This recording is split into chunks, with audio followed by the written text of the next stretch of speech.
Discover if Big Time's Tinkerer Jackpot Mystery Box sale is worth the $500 price tag or is a gamble to avoid. Crucial insights that you can't miss. This is also an updated video. Shout out to Novice Ace and others who have been catching things with the previous analysis, and for ones before that as well. I thank you and I appreciate the help. Today we're going to be covering the breakdown of the odds of getting a valuable Time Warden.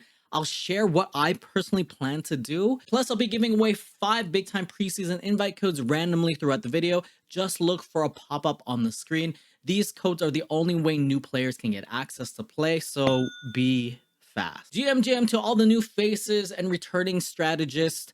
But before we get to the critical updates, a quick disclaimer: I'm not a financial advisor. This is not financial advice. You can lose money with crypto and NFTs. Also, the crypto world moves fast. Always double check the latest updates before making any decisions. First up, let's dissect what's inside these boxes.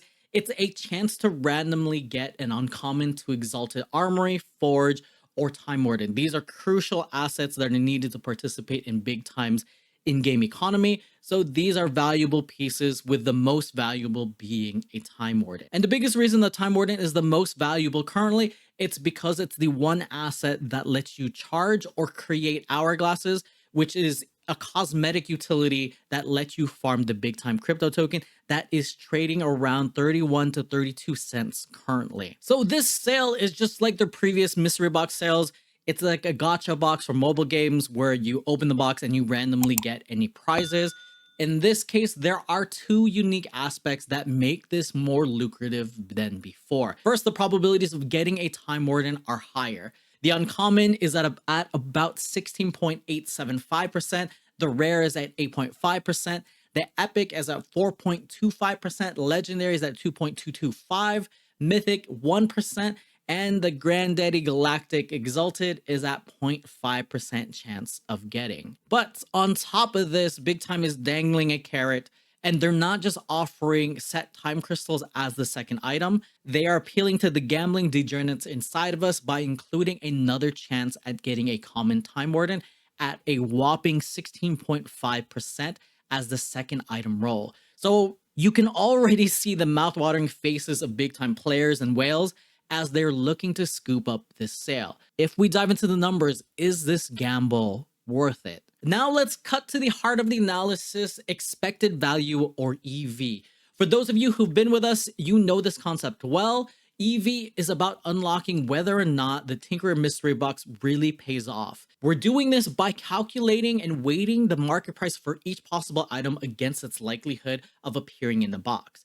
This isn't just math, but it's a crucial step to determine if the risks you're taking is matched by the potential reward. Think of it as a compass guiding your decision. Is this price of the box justified by what you may get out of it? Let's break it down with some real numbers. So I updated this section as well with the recent market floor prices for each item. So remember, these values are dynamic and might shift by the day of the sale. So just stay alert and be aware. Now let's jump into the first EV inside our Tinkerer Mystery Box, and it's a big one. We're talking about a staggering $532.63. This actually increased from the original video because floor price for rare assets actually went up, which is surprising, but that's just the beginning. Each box doesn't just stop at one item. There's also a secondary prize, ranging from the coveted time crystal packs to the more juicy pull of a lunar Time Warden. The EV for the secondary slot, I didn't weight the time crystals correctly in the original video. This is now going to be lower at $174.28.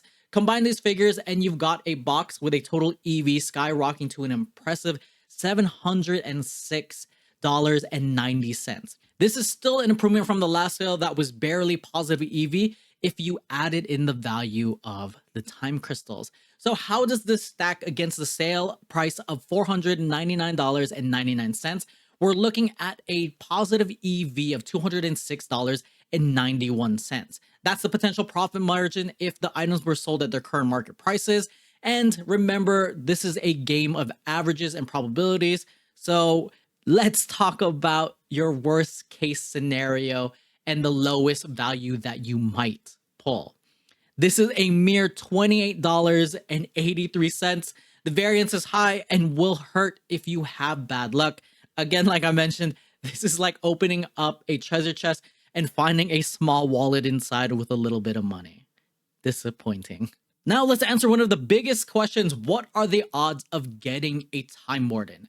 Before we jump into the probabilities of scoring the coveted Time Warden, we're going to talk about variance in EV. So just remember that EV is expected value. It's the average value over a large amount of boxes. So it's like rolling dice. You might hit the number that you want in one go, or it might take several tries. Again, it's a gamble. While it's a calculated gamble, if statistics and luck is ultimately not on your side, the loss could be significantly high. Now onto the exciting part, the probability of getting a Time Warden. Let's break it down step by step in a detailed manner, perfect for the data nerds like me. Step 1, we're going to start with the drop rates of each Time Warden type, from Solar Time Warden, which is the uncommon, which is 16.875%, all the way to the rarest Galactic Time Warden, Exalted, at 0.5%.